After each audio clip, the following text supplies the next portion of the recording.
Hey, what's going on, everybody? Eli or Commander Crane here, whatever you want to call me. We are here with the first episode of the Alabastard podcast. So I'm here today with Caleb. How's it going, Caleb? Oh, it's going. It's doing great. How about you? I'm doing pretty damn good, let me tell you. I'm also here with Hunter, or BG Silts, as it's also known. How's it going, Hunter? What up? Well, same shit, different day, except we're just doing the podcast. I'm also here I with feel. Cody. How's it going, Cody? Yo, what up? Well, kind of same thing as before. Same shit, different day. And then we're also here with Ryan. How's it going, Ryan? Good man, how about you? I'm doing real good. So, all right. So, we got some nonsense that we got to talk about. So, it's our first episode. So, that's obviously why I was like, we'll just kind of call it upkeep and draw. I mean, other than untap, it's the first things you do naturally when you're playing Magic. And if you're a scrub like me, you always go, okay, untap, upkeep, draw. Because you obviously, I'm playing just scroll cards. Yeah, I don't like, You just call me out next time, damn. well, why ignore untap? That's an important step. It's actually, it's true. Yeah. I mean, So- I don't know. Modern no longer needs mana, so That's true. I Sure. I remember playing Oh, with please don't. people back in the day where, like, if you forgot to untap something, they'd be like, "Oh, nope, you can't untap that," and I'm like, Oh, you skipped that step?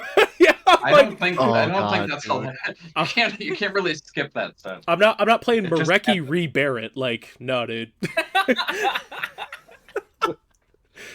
Oh shit. But okay, anyway, so a couple of things we're actually just two things we're going to talk about in this first episode. So the first thing we're going to talk about is kind of the name and the origins of why it's called the Alabastard podcast, and then we'll kind of go further into that, which will make sense in a minute. And then our serious topic today, we're going to talk about the Teamer Appraiser deck, as well as the 5-color Quintorius combo deck that is kind of tearing up the Pioneer metagame. Nobody really expected those decks to really be good, and we're going to kind of go into further detail on that, see if any adjustments need to be made to the metagame. So, all right, Ryan, I'll have you go ahead and start. So, what was the conversation like that happened and kind of set the stage for the Alabastard podcast? Like, what got us to now? So we were all at Columbus for an event, and I think most of us had scrubbed out of our various events. We were looking through some of the bulk boxes at the vendor tables, like you do, Can't relate. and we started discussing one of the cards we found, which was an Alabaster Leech, which some of you probably know is one of the worst cards It's the ever best printed. Magic card ever made. Oh yeah, my bad. we got- My bad. yeah, As one of the best white cards of all time, heavily overstated card.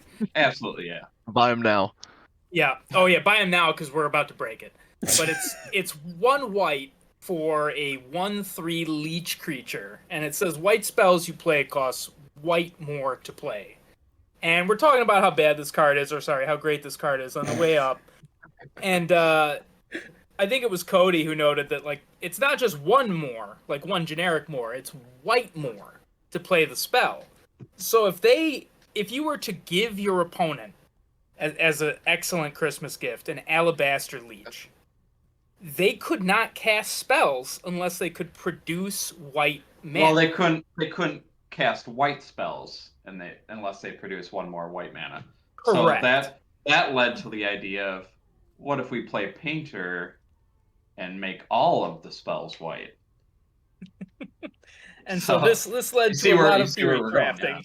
Yeah.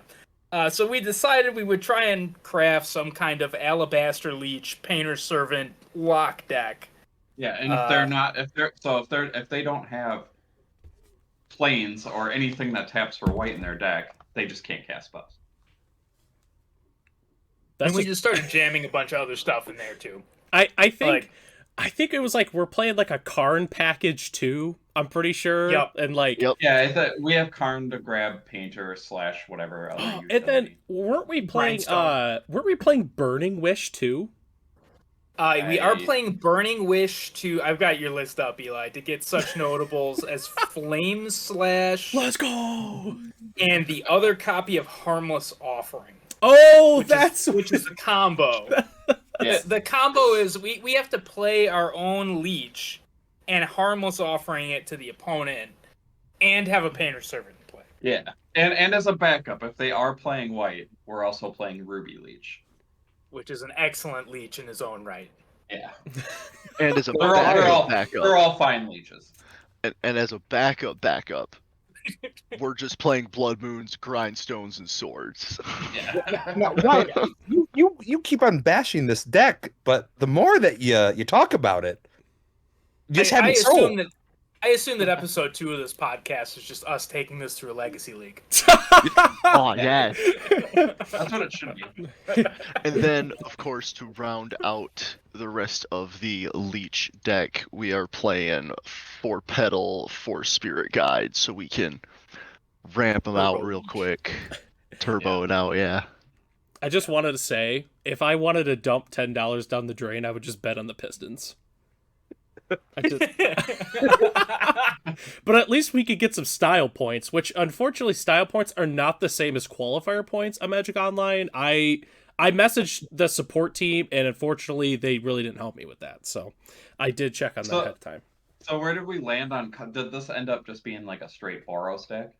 It is, Oh, yeah. yes. I'm looking at Eli's list here, and for whatever reason, it doesn't have any Aether Vials, Oh, which I thought we were gonna play. yeah. It's a great combo with Karn.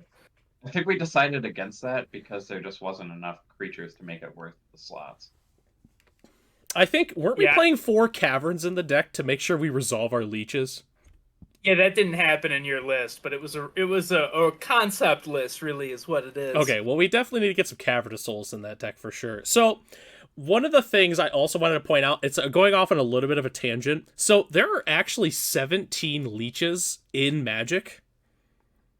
All right. I had to look it up, and I'm actually surprised. So, not only are there a few leeches that are in Standard, there's actually one that was printed in Lost Caverns of Ixalan. I didn't even know that. Oh, baby.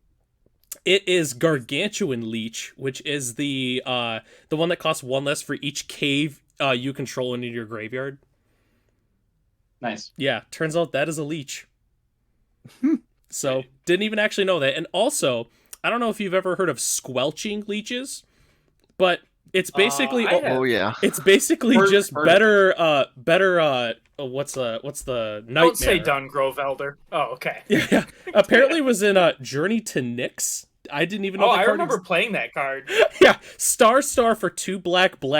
Power and toughness is equal to the number of swamps you control. So I guarantee that so many So it's like a people. weird nightmare. Yeah, Worst nightmare. I guarantee so many people at their local FNMs during Theros block went turn 4 squealing leeches into Gary. I guarantee it. Oh, I was at those FNMs. You man. Gary. I guarantee that happened. Oh, it did. Oh my god, it's so bad. but anyways, so all right, I think did anyone else have anything to include on that at all? I think we kind of covered the base overall with the backstory on the Alabastard podcast. Yeah. I think Well, I'm that all about the explains it. base. You know, it's funny. I always joked about doing the deck tech with that and like just never really got around to it. So I don't know. Maybe if we get enough traction on this podcast, then maybe we'll officially do the Alabastard Leech prison But you gotta- deck. I'm But pretty you sure gotta- we got to run it through a league and make a video out of that because Yeah, dude. just seeing the what our opponents say in the chat is going to be worth it a lot. You know, if we They're get like, if we we're get the gonna combo, like turn to Alabaster Leech and they're gonna be like, what in the actual fuck are you doing? if we get that to work a single time, it will have been a success. Oh yeah, That's what I'm saying. That's why we got to do it. Yeah. If we Yeah, get a that's why we do win, like then we already netted value. yeah. Yeah. Not financially, And but I mean the value of Virtually. that video alone will be worth it. Listen, I'll pay for the entry. You buy the deck. that's right. I We actually could just I rent the deck from Cardboard. well, a Yeah, lot of yeah. I have the expensive cards on my Magic Online account though, because I bought them, so I already have like caverns and Karns and like I think I just don't. I don't think I have the Painter Servants, but like Yeah. yeah. Other than that, I think I have like most of the decks. I used to play a lot of Legacy on Magic Online, so like I think I would also need like some Arid Mesas, but I have Plateaus. Yeah. So Alright, which alright. Plateaus are actually like super cheap on Magic Online. I think I got them for like less than $1. Weird plateaus are cheap. Yeah. The Moto economy is very weird. Yeah, like I remember with the Moto economy, what was it? not Journey to Nowhere. I always forget. Banishing Light was like randomly like a $15 card. I remember because they like never reprinted it. Like it was a $15 common, and then I remember wanted to run through some Pioneer Leagues, and like Vivian Arcbow Rangers were like $30. I'm like, fuck that. I'll just play Nylea. Hey, you Oh, remember when gross. Death and Taxes was the most expensive legacy deck because of Richard for it? Yeah. Yeah, So and all the lands, I don't know if I ever sent this into our group chat we have, but I remember seeing that the Modern Challenge or whatever like a week ago didn't fire. And I saw somebody comment, and I saw it on Twitter, and someone commented probably because Mana Traders didn't have enough griefs for the event to fire. Hilarious. And a bunch of people were like, actually, you know what? You're probably right. Also, fun fact is it didn't fire again. Oh, really? Yeah, it didn't. Yeah, today it didn't fire as well. It had like, I think what? You need like 98. I think they had 96 people enter. Oh, wow. Ugh. I'm honestly surprised that Grief's not like a $70 card. I think it's because there was a lot of Modern Horizons 2 opened. I'm guessing that's probably why. I guess. Probably. Like, because Yeah. people just opened so much, because, I mean, just with the fetch lands and Ragavan and, like, just, like, all the value you could get out of it, like, it was just, people just opened a lot. And it wasn't a limited print run either. So I'm assuming that's probably why.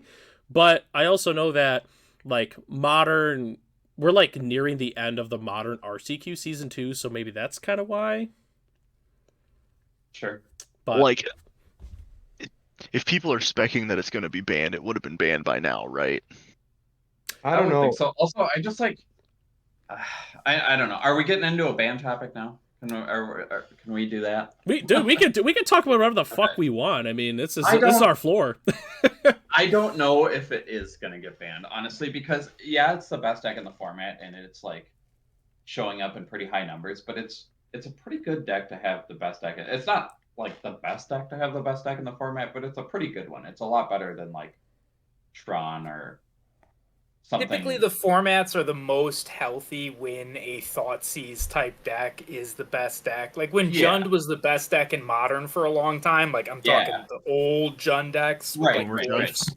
with like, like Death Right. That was a healthy Modern. Yeah, that was not the Deathrite one. Deathrite was broken and everything though. But I'm saying that was a healthy format. Like if Right. Thoughtseize, kill your guy, play a Goyf is a pretty And that's- fair deck. and that's like widely considered one of the best times for Modern. Yes. Yeah. So, like, but why? So I'm curious, like, because I agree with you. Like, I as a scam player, I do enjoy playing scam. Why is this getting such a worse rap than those decks? Because everyone complains about this deck. Well, you're fairly new to Magic, right, Caleb? Yep, I'm fairly new. Okay, so people are always going to complain about the best deck. It does not matter what it is. that's partly true. Yeah. Yeah. But I think the real problem with Grief is that it's free. Yeah. Like There if is that. Grief cost even 1 mana to evoke, I don't think it would be as big of a problem. I don't even think Correct. it'd be a problem. I don't even know if it would be playable if that was the case. Exactly. Agree. I think the problem is like turn 1 double grief can lead to a lot of non-games. And Yeah. you know, people enjoy playing Magic when they play Magic. So like say I mulligan to 6 and I'm on the draw. You go grief, do the thing, grief, and I'm down to what 4 cards and 2 of them are probably lands, and then I draw like something that's not relevant whatsoever, then the game's pretty much already over at that And point, they right? have a 4/3 on turn 1. Yeah. And, Yeah, and that's why, with and that's why I metas. say there is better decks to be the best deck, but in terms of like what it could be, it could be worse. You know, And- I would rather this be the best deck than, like I said, Tron or I'm honestly even like Rhinos or any sort of like more combo-y, harder to interact with. I think part of it too, and Well, I've got like 2 things with that. Is so part of it's like technically like they say the best hand to keep against scam is like a land heavy hand and just hope you draw well. Like that's not exactly that's like true. a recipe for like how Magic should be played. But I think another reason that a lot of people are kind of frustrated with it is, so I remember like 2014, 15, 16 Modern, like when a deck was like above 10% of the metagame, that was like considered a problem. Like, if you look at the numbers of like Splinter Twin, when Splinter Twin was banned, like those numbers are so much lower compared to a lot of the top decks in Modern and even Pioneer as well. Because like, yeah, again, like decks were banned because 15% of the metagame, like that's way too much. We need to nerf this deck. We need to ban Summer Bloom and we need to ban Splinter Twin. And then now people are like, okay, like of the top 32, like 22 of the decks were scam, but this is okay. Sure, yeah. But I also think a part of that is a product of people used to brew more back then, Now there's it's kind of become like you play a meta deck, you know what I mean? Like that's just well, so what you're saying is the gap has widened in terms of casual Modern decks or like FNM decks and competitive decks. I don't even know if the gap has widened so much as it's just become such like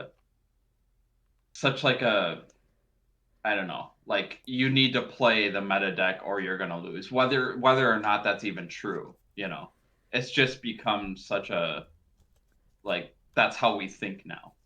Yeah, it's becoming more common to get like punished hard by coming with a pet deck or with cards that, are like tier 2, quote unquote, right. And stuff like that. And I think especially like, not that I want to turn this into like a Pioneer versus Modern thing, but like Modern used to be like, it felt very diverse like years ago. Like you go to like a Modern top table and then there'd be like Storm, Blue White Control, Jeskai Control, Living Ed, Humans, Elves, Burn, Tron, Affinity, there's more. I can't, Bogles, like I can't think of all the decks, but and then I feel like now it's like every table you're just like seeing the same like 6 cards kind of thing, Yeah. And, so also I think, sorry, no, go ahead. I thought, okay. On top of just the mindset has changed.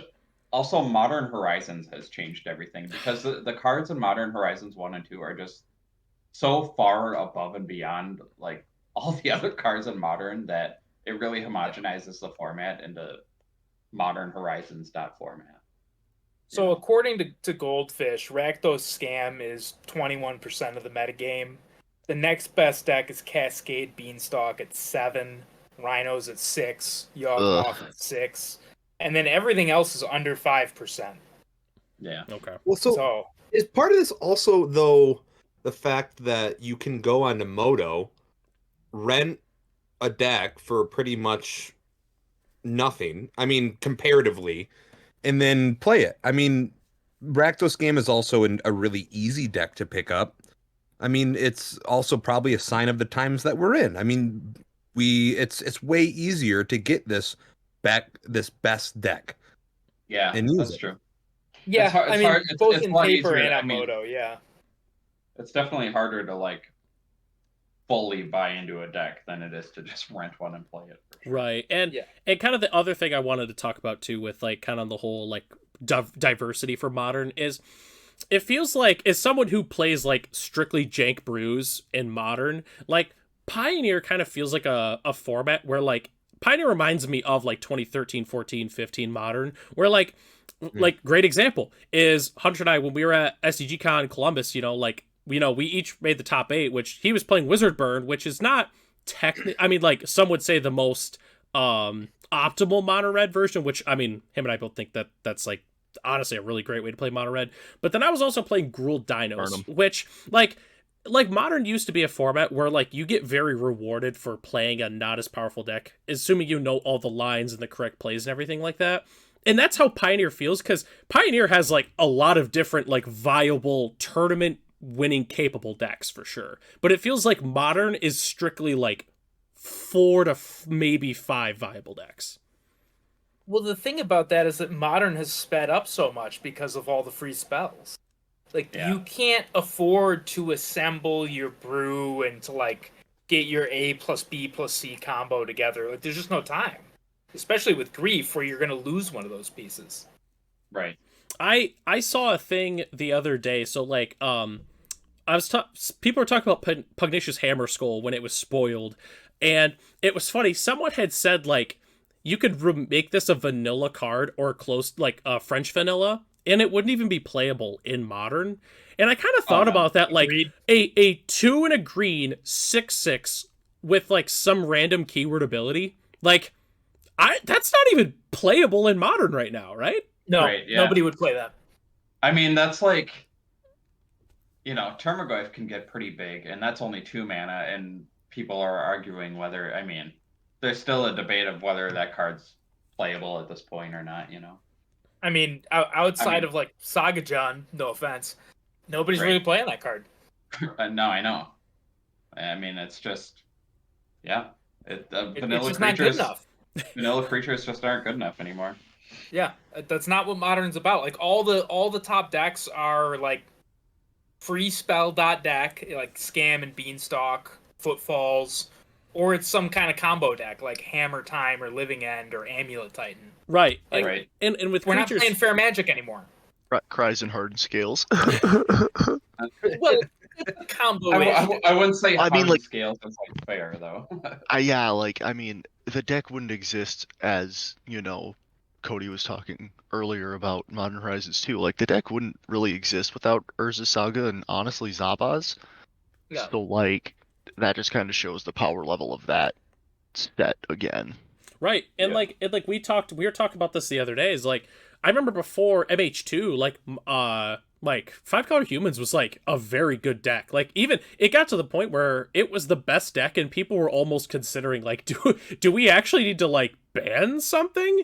And like Right. as soon as MH2 came out, deck is just it completely fell off the face of the earth. It wasn't even Yeah, like and that's close. that's to what I being mean. When humans was running around, there was a lot of people like, okay, this is too strong. We need to do something, and literally just like printing a few new cards just killed that deck. Well, yeah, I when you mean- get free pyrokinesis and free swords to plowshares, like Right. Turns out creature decks no, aren't really it a was- problem. But no, it was before that. It died from MH1, and it was from Plague Engineer mostly. and the GAC. Yeah, and the Oh, GAC. Hogak. And more powerful combo decks. Yeah. Okay, Yeah. here's the question, okay? Assuming like both of these decks have like a 7 out of 10 hand, does Hogak even beat Rhinos? I think I didn't so. play against Hogak enough. I feel like if you Yeah. just like subtlety the Hogak, like what all they have is a bunch of blood gas and like small dudes, you know? Yeah, I But think they the can just keep trample on recasting the. it. I think the trample on the Rhinos or on the Rhinos helps a lot. Like But, the that- real that card wa- was the- Altar of Dementia. Yeah. Like that. Once they got a Hogak, like whether it was on top of their library, in their hand, in the graveyard, like it didn't really matter. Like they were just recasting Hogak for the rest of the game. Yeah. Mm. I mean, there was a lot of games where they could you could have subtletied their Hogak and they could have still cast it that same turn. Yeah. Like, Yeah. Ca- find a way Caleb to mill it back in there. Caleb, Yes. you weren't playing at the time when Hogak was legal in Modern, but I mean, I tell you what, like that deck, oh my god, they'd go like turn 1, what's the zombie that mills 3? I'm forgetting the name of it all of a sudden. Supplier. Nature's Supplier. Yeah, they'd go turn 1 supplier, and then they'd go turn 2, they'd be like supplier, trigger, bring back my Vengevine, tap, mill, Yeah. Hogak, pass. Yeah. No big deal. Like, Yeah. I mean, and that's not even like the craziest hand they could have either. Like that was just a Yeah, no, run of the I mill think- turn 2 8/8 trample hand. I think they could do a mill kill on turn 2 or 3, if I remember right. Yeah, I believe it if they hit lucky enough on a supplier and hit like a couple blood gas. Yeah, if they go like blood gas, like Hogak or something, I think they could probably do it. What was Altar of Dementia? Was that 2 mana? It's Yeah. 2 mana. Yeah. Yeah. No, the deck was crazy. I mean, so this is the other thing I thought about too with like if Scam gets so powerful, like oh, you could just mainboard Leyline of Sanctity, which sounds completely ridiculous, obviously, but we also got to remember the time where Hogak was so powerful, people were main decking Leyline of the Voids. For main deck, yep. And I was playing Ravenous Leyline Trap. of the Void in Is It Murktide? Like, because it's just the only way to stop yourself from getting scammed on turn 1 if you're on the draw. Right. And Yeah. like I remember too, because it was like it was Ravenous Trap and Leyline of the Void, and it was funny because like even Tormod's Crypt was too slow. Like Relic was is. too slow. Yeah, I would have put those cards in Murktide, but like you still get scammed, and they just take them. Yeah. It's crazy. It's just I mean like with Scam, like I'm not trying to necessarily say that Scam is too strong for the format. I think it's just crazy of like just how even just within the last couple of years, just how much like just everything the landscape of Modern has changed. That's it. I think it's time to bring back Dawn Charm. Let's what- go. No, just unban Splinter Twin. Yeah. That's the thing. Scam would demolish Splinter Twin. Oh yeah, it would crush it. Yeah. So you're saying it's fine to unprint it? I do. I've been saying that for like 4 years. Yeah. I mean, I've been saying unban Twin since they banned it. Yeah, I don't I think you're never gonna find thought it anybody in would the be. chat who says keep Splinter Twin banned. Yeah. I mean I'm all right with it, but at this point, like I'm dying on turn 3 anyways or turn 4, so like let's do it. Yeah, like when everyone's making rhinos or making Living End on turn 3, like what's a turn 4 combo kill? Although Nobody I cares. must say, like Splinter Twin with Force Negation sounds like super busted. That sounds sweet. Yeah. that's like oh god. I am into Yeah. that idea, but it doesn't protect your combo because you have to do it on your turn. Oh, so- unplayable. No, so you X-Arc and you tap down their land, they try and kill your guy in response, and then you Right, just right. force it. I'm just Like, saying it it doesn't. It kinda doesn't does. stop the. It sort of does, yeah. Here, But actually, tapping down a single land isn't necessarily. Just gonna play stop it. 4 main deck Spell Pierce. Spell Pierce beats every deck in the modern meta right now. true. It is good. What we actually need to do, we need to unban Jace. What? Yeah. Did that Dude, not happen? maybe Thopter Yeah, that Foundry could have happened. What are some you talking legs. about? Can we do Yeah. that? Maybe Someone's maybe phone Ancestral Vision could be good. Oh my god, Ancestral Vision. Oh, Oh, I but- remember going to an invitational when they unbanned. I think it was Foundry and Ancestral Vision at that time.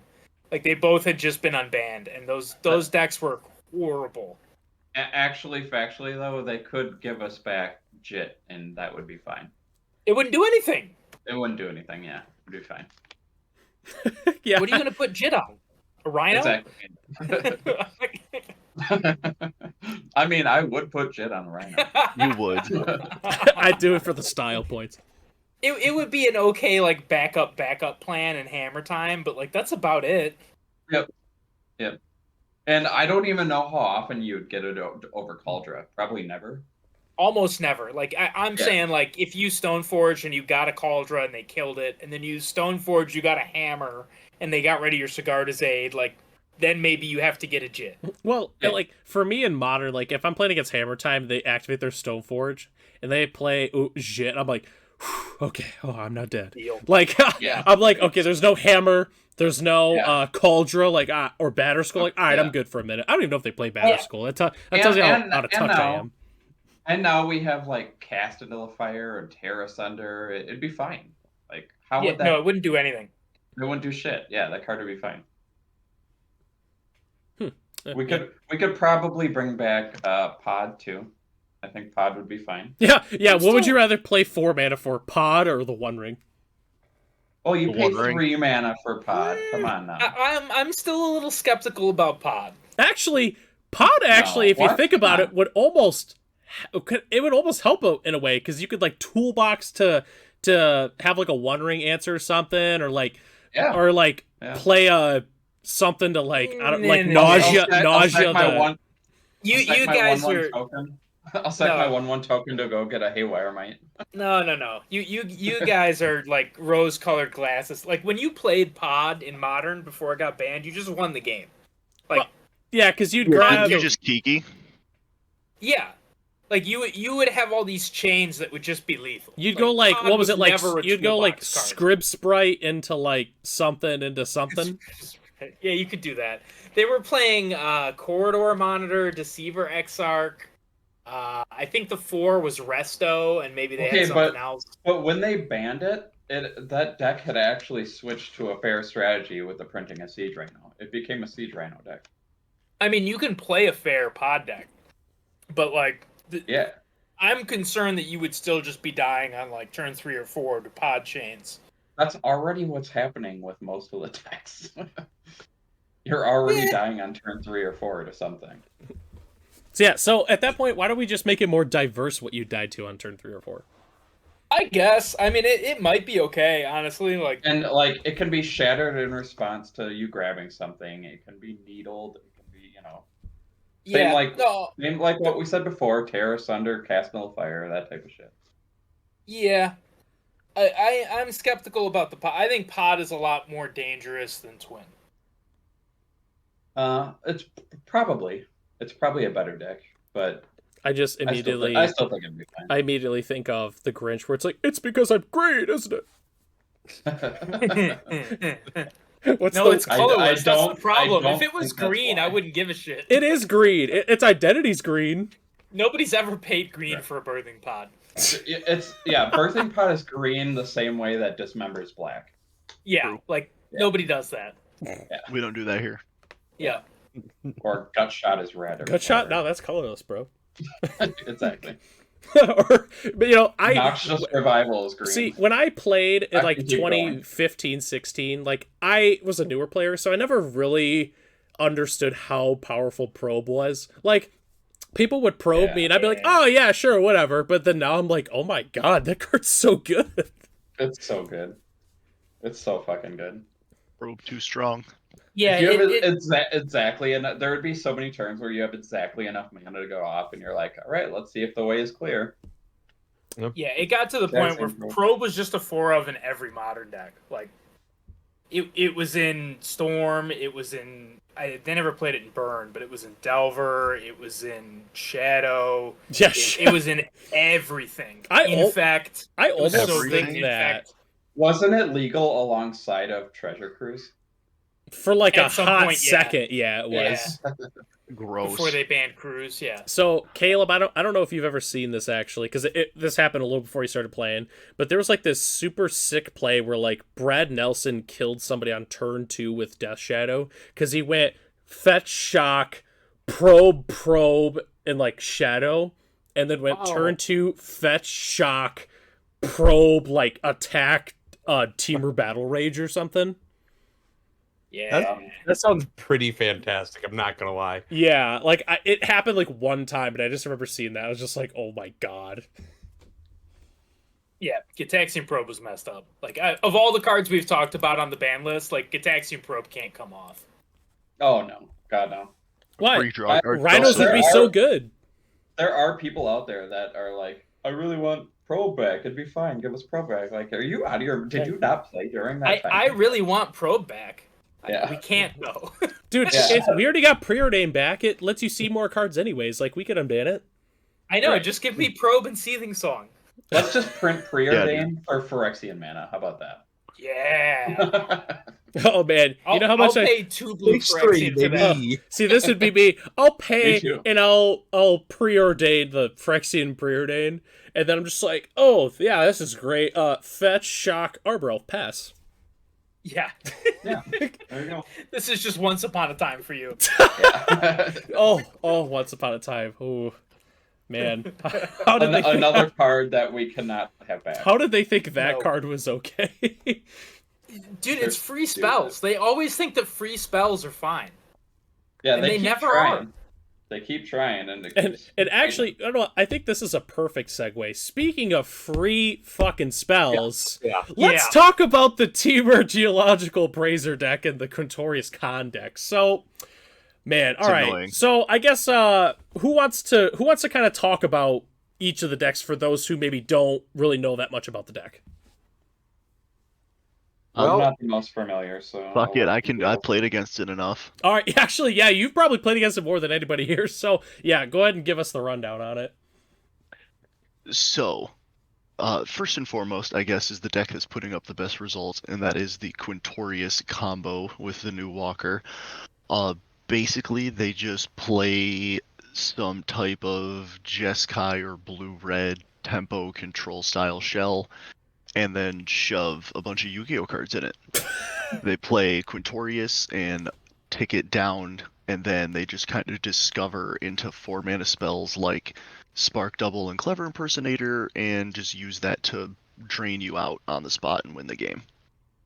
Yeah, they usually end the game with like 5 notorious cons on the battlefield. Yeah, and then every time you exile a card, they just drain you for 2, like 9 the thing times. is like, even if that deck, like, if you somehow get cut off towards the end of that combo, like you run out of pieces or whatever before you kill them, you just have like 5 Contorious Cons on the field. Yeah, and you just make a bunch of 3/2s. Like, yeah. Okay, uptick, make a 3/2. And for those who might not understand the drain, Quintorius Khan's static is whenever you cast a spell from exile, you deal 2 and gain 2. So that's the idea, is you discover, you exile a clone, cast it, do the trigger, and then you just keep doing that. And it's determinative. They don't play anything else that Quintorius Khan can hit other than Spark Double and Clever Impersonator. So yeah, they play a lot of like split hit. cards. Yeah, the more I see Discover, the more I realize it is way better than Cascade. Especially, I think it Pioneer it's too. Just can't. It's the same. Like the only thing that's different is that you don't get it on cast usually. But other than that, it's Cascade. But the fact that copying a creature that has it gives you that trigger. Oh, gives you the trigger? Sure. Yeah, makes it like way better. Well, and then especially with how counterspells are not like super strong in the Pioneer metagame, because that's the thing, is like, oh, you counter the spell, but like no one's countering the spell. Well, so this is where I kind of like struggle with Pioneer, is that the like I do like Pioneer. This is not me bashing Pioneer. Is that the threats in Pioneer don't have there's not a balance between threats and interaction and answers. Yeah, answers in Pioneer are pretty medium, and I agree with you, Caleb. I think that's the reason I'm not the biggest Pioneer person. I'm more of a modern person. I like when I have better answers. That's what I liked about Legacy too before I stopped playing it. But I like having solid answers to things. It's annoying to just have somebody play something and you're like, oh, there's just not a card in my deck that deals with this. Which that's also the other side of the coin with that too, is I feel the opposite way in Modern, is my opponent always has a card that answers this. Like, I'm on the flip side of that. Eli, but for you, you don't need a certain card to win. So your strategy is you just got to run them out of answers and then try to win with your. No, I'm actually, what I do to win is I just be a complete sack and just hope that it gets me there. Yeah, just play Blood Moon. How's that working out? I went 0-3 at Modern last week. No, okay, but so I do have a little bit of devil's advocate with this. So I'm looking up on mtgdex.net right now. And right now the win rate of the Quintorius combo, I will also say Quintorius combo is doing very well in leagues, in the challenges that matter, but the win rate is only 40%. So 39. I have a response to that, and I've had this discussion before with people. Not that this is everything, but here's why the win percentage on that deck is not as high as you would think. Because, it's doing really great in leagues and everything. You want to know why? It's because the good players are playing it in the league, and they know how to play it. Because there's people that just I want to play... This is, I've just seen people I'm just going to play Mono Green Devotion because it's, the second best deck. And then they just, play it because of the fact that it's a good deck, not because they know how to play it. And I think that's part of it, because with the Quintorius Khan deck, yes, sometimes you just go, turn 4, slam Quintorius Khan, and you win. Sometimes you have to be do I play my Clever Impersonator on my Leyline Binding? And you still have to be, efficient with your resources. And I think that's... part of it is, it only has a 40% win rate, but it's who's playing it, and then the other part of it is Yeah, is it because everyone's slamming like 4 Roiling Vortex and like 4 Containment Priests and 4 Damping Spheres and like everything to hate it, you know what I'm saying? Or like 4 Needles, that kind of thing. Yeah, I don't know, but it feels right now. It feels very much like Boros Convoke. Like when Boros Convoke first came out, everyone was saying like, "Oh man, is this the new Hogak? Is this the new Hogak?" And while like I don't know, this seems very similar. And Hold on. Who in the fuck was saying that? a lot of people, People were saying that. a lot of people were saying that. A lot of stupid people. What a stupid Lot of thing to say. suckers. Come on. Okay, Is this but the new I mean, Hogak? the point stands that everybody, whenever a new deck comes out and it starts like 5-0ing whatever leagues, people are like, "Oh, this is the new Hogak. This is ridiculous. There's no way to hate it out." Honestly, like I have not played a lot against this deck, but it looks like if you just counter the Quintorius, you're gonna be fine. Yeah, So- I think the point people so were basically- making is there's not a lot of good counters. So here's my thing though with that is like, okay, so if you're playing black or blue, you have answers for it. So we're just gonna Yeah. like screw the entire part of the color pie. I'm also playing devil's advocate a little bit here. Like, okay, Yeah, I'm playing well, I mean, I'm playing board red and a green. pithing needle. What are my options? Okay, so Pithing needle, damping sphere. There are plenty of options. that they just White ley has- line binding. Deafening White has an answer, silence. yeah. Like, I was gonna say white has an answer. Yeah. yeah, like there are plenty of answers. Which Granith Magistrate. that's the other thing we also mentioned too was how answers are not as good in Pioneer. Yeah. Well, and also, and on top of, I don't know, like it's what is really hard about all of this is that, I mean, it's just so new. Yeah. I don't know, like I think there's definitely a discussion to be had with it, but I don't know, like it's what you have to understand that there are rules of warfare, so to speak.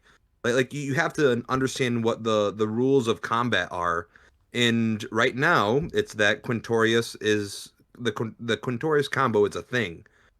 So I mean, you have to kind of be ready to battle it, I guess. Yeah, But you like need to if come you're prepared.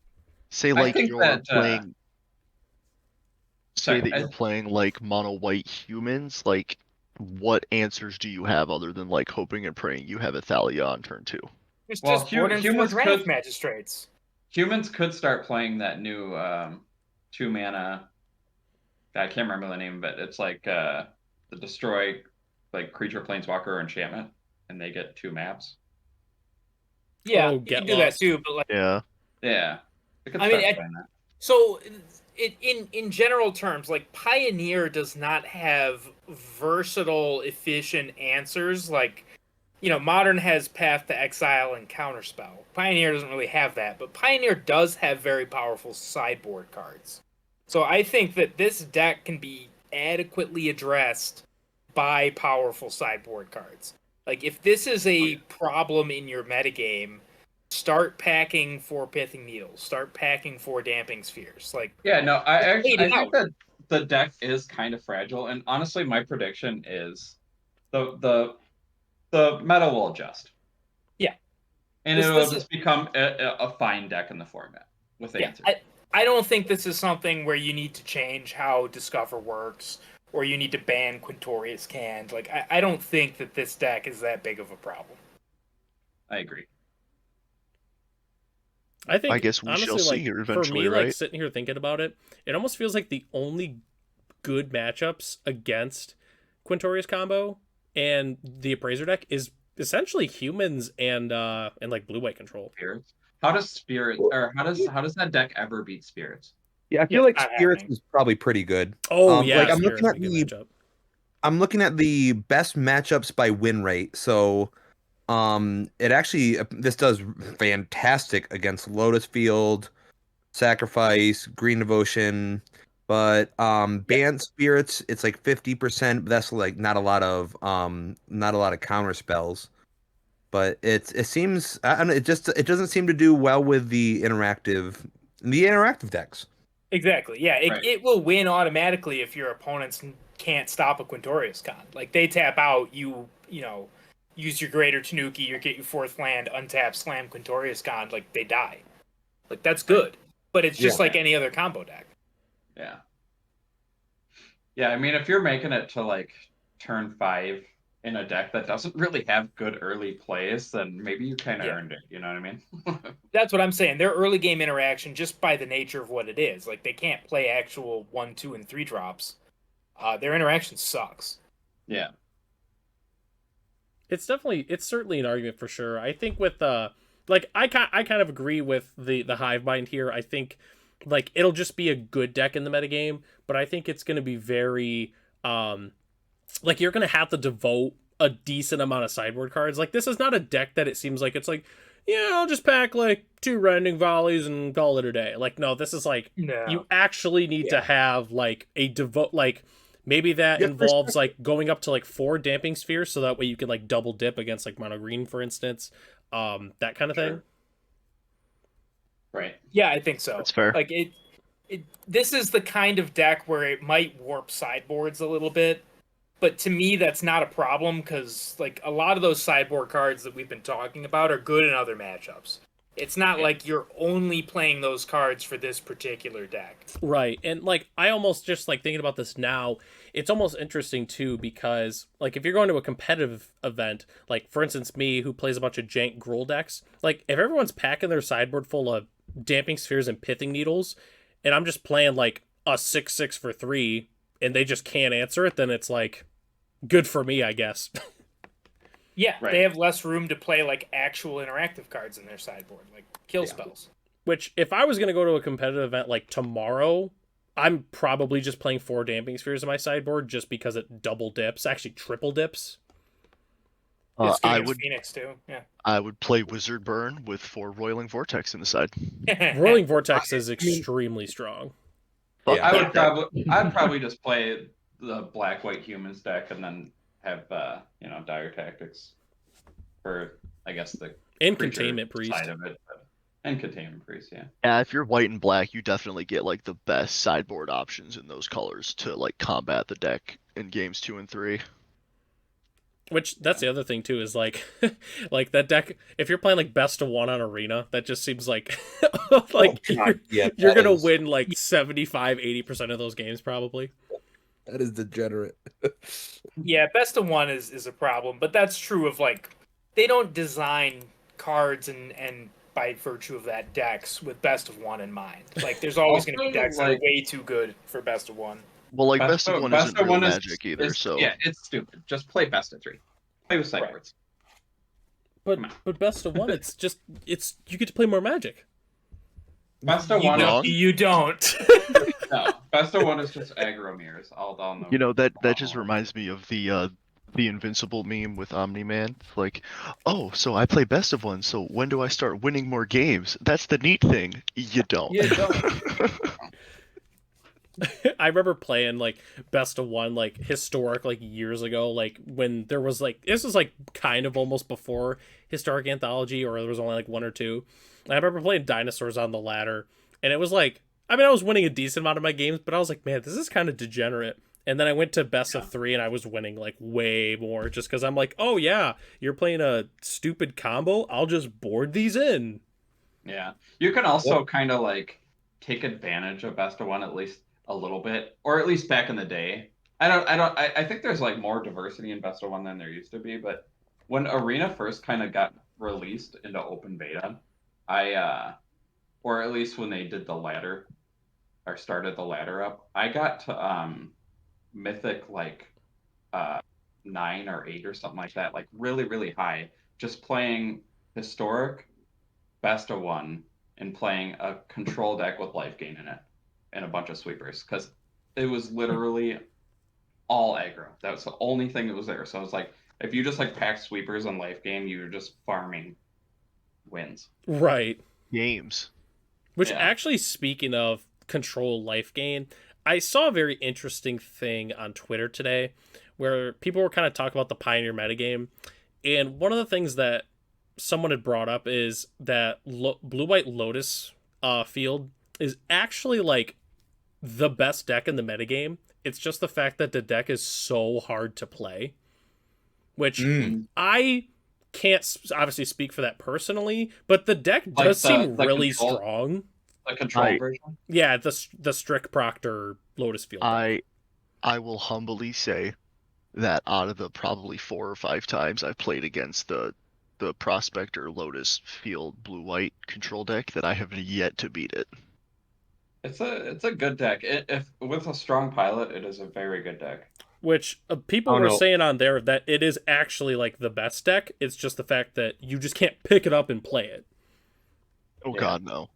I'll still say my favorite experience playing that deck is where they had a Strict Proctor out and I played a Croxa and I had it and I paid for the 2 for the discard, but I didn't pay I didn't pay for the 2 for the discard, but I did pay for the 2 to keep it on the battlefield. So a 2-mana 6/6, or I guess technically 4-mana 2/6/6 was pretty great.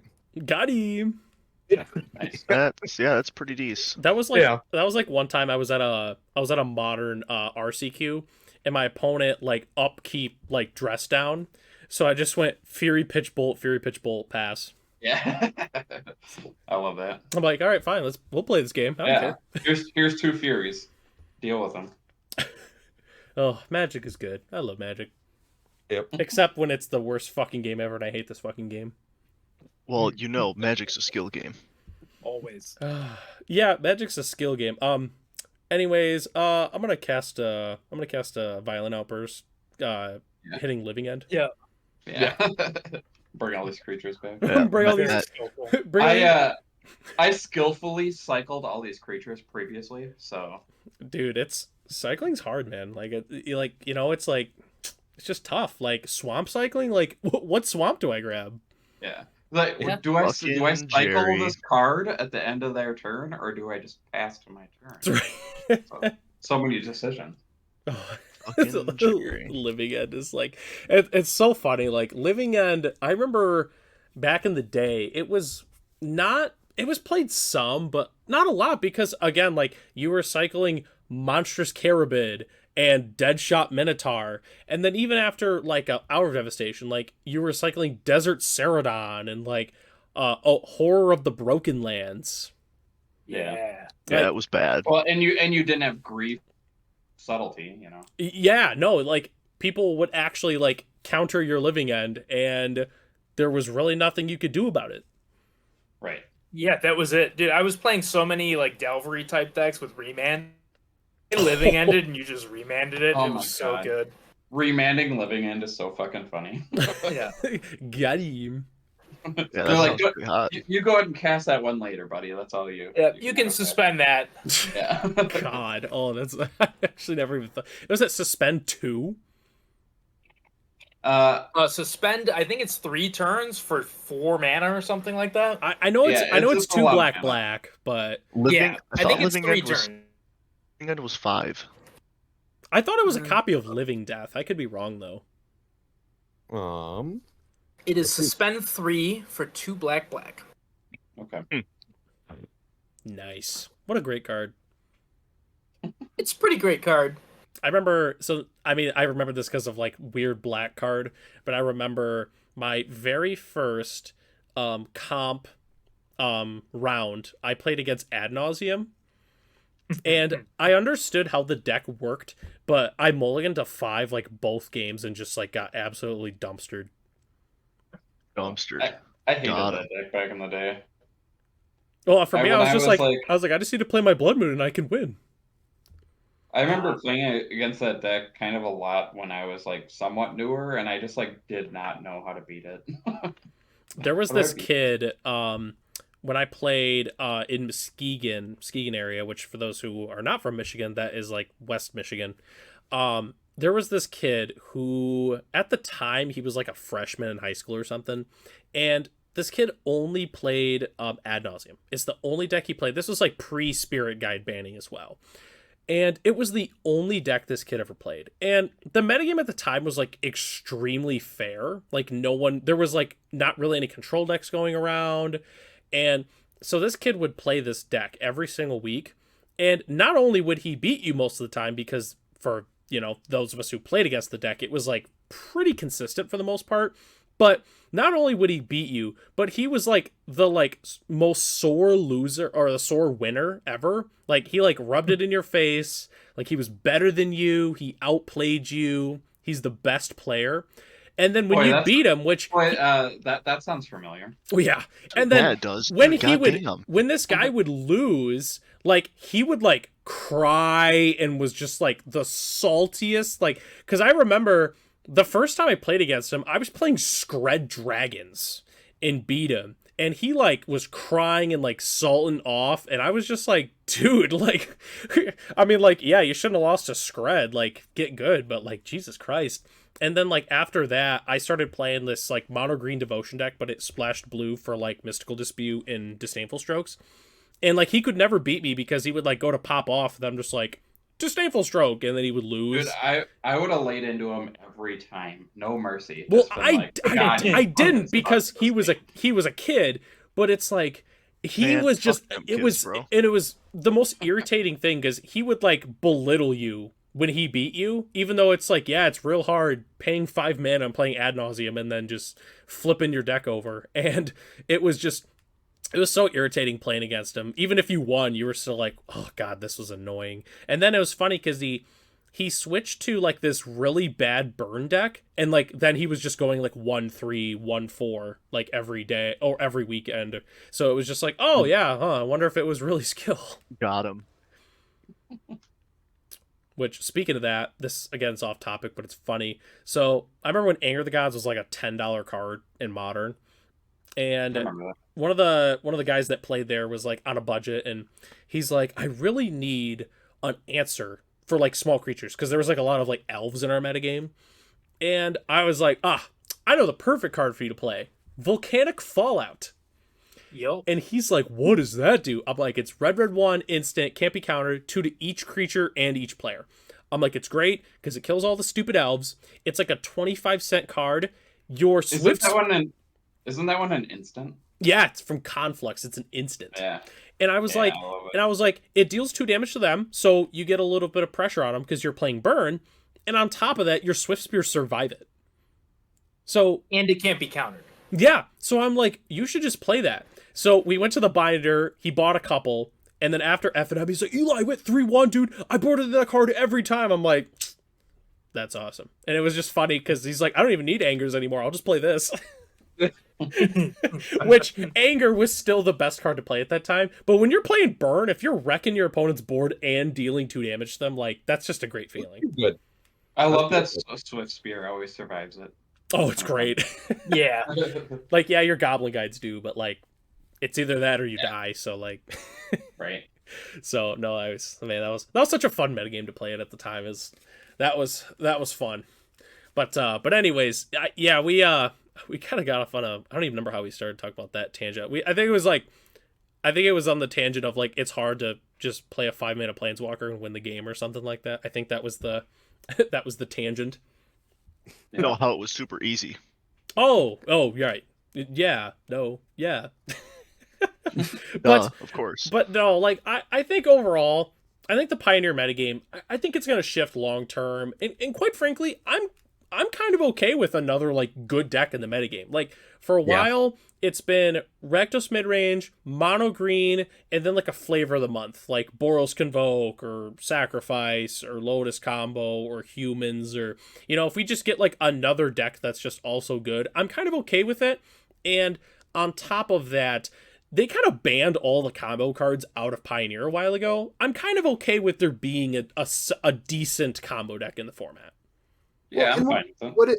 what it does is you have this like rotating meta. Like you really get to Standard? it's not just only yeah. But I mean, you go to a championship, like you're not like you have to also look at what you're going to be playing against. It's not Modern where you're gonna be playing Scam, and I mean, sure you're gonna be playing Rakdos midrange at some point, but at a certain point, what you do need to kind of look at, like, okay, is there gonna be this Quintorius combo? Is there going to be is that going to be the main competitor? Is there going to be mono green? Is like you can kind of look at Wait, it. why is Go ahead, Okay. continue. But you can it feels like you can spike the tournament a little bit more, which is fun. Why has nobody called it Quintorius Convo? Because Not hacked. you haven't played the deck yet. That's Who the this man? perfect name for the deck. Fuck 2 out you of guys. 10, dude. Get Garbage. out of here. But I think the other thing is too, like, kind of like on the discussion of like answers versus threats, like in Modern. I think like there's definitely enough answers for the deck to not be super powerful. Because like kind of like what I talked about with Hogak was like when you're main boarding Leyline of the Void, and then they're just like, okay, we'll play Assassin's Trophy, and then like it doesn't even matter, you know. Like Yeah. Feels I bad, think man. if we get to the point where people are like main boarding like containment priests and like rolling vortexes, like obviously that's an issue at that point, but we're not even anywhere close to that. No. And Well, honestly, I like mean- I was looking at it like what? So I was wondering why Torch the Tower is starting to show up in more sideboards, and honestly, that's probably it. Is because Torch the Tower kills the Quintorius Cond or Canned, however you say the Yeah, last no, name. that's true. Actually, I didn't think about Yeah. that. Yeah, so it's there's answers. It hasn't really been found out yet. At least Yeah, and the good ones. The burn deck in Modern is already playing main deck Roiling Vortex because of all the free spells, and like that's Yeah. fine. Like it's not like they've warped the metagame to force you to play Roiling Vortex in the main. It's just a good card that like also happens to hate on all the free spells.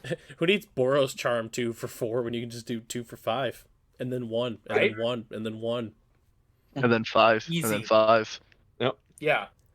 Oh, if it ever does 5, the game is over. I Agreed. I know I've told this. I know I told Yeah. this story before to everybody here, but I have to say it for the viewers. Is there was one time I was at a team event. My teammate was playing Burn, and the opponent like last resorted a Force of Negation to just like try and get him, and the opponent was at 5, and I reached across the table and was like, "Trigger!" and pointed at Yeah. the Roiling Vortex, which, by the way, that's completely legal in a team event. You can announce your teammates' triggers, and Wait, they, what's last resort? Well, well, you that's cut your a life that's into a pieces, that's and that is 140 your last base resort. power normal type Ah. move, and you can only use it if you've used all your other moves on that Pokemon. It also does that. Did I get it right? Yeah, Yeah. no, I thought it was an English idiom that meant the last possible thing to do. Oh, I don't know. All I know is about suffocation. Okay, anyways. Yeah, so it's just Whirling Vortex, great card, which, I mean, I've got copies of it, so if it ever comes to that point where I need him in my sideboard, like, I've got him, which, quite frankly, I think that card's only like $1, so if you play Modern a lot, you probably should have Roiling Vortex in your cards. Whirling Vortex is just a good card. It's real good. You should have it and play it all the time. It's real good. It's real good, but, you know, if you're playing against Angels, I wouldn't bring it in personally, but... I would. That's like the only card I would bring in against Angels. Makes them unable to gain life too, dog. Yeah, what are you Easy talking games. It's great. That's The actually card does it all. It's so good. It's real good. It's really good. I like especially now because like the not paying mana for spells like is not been relevant in Pioneer until now. But just like if it's gonna be a thing, like yeah, like why wouldn't you play it? Yeah, when everybody started playing Mishra's Baubles in Modern, like Burn just started main decking 4 copies of that card, and it was awesome. Yeah, and I mean just getting Oh, man, I that, didn't that even chip think away about is just that. fantastic. Yeah. What, Mishra's Bauble?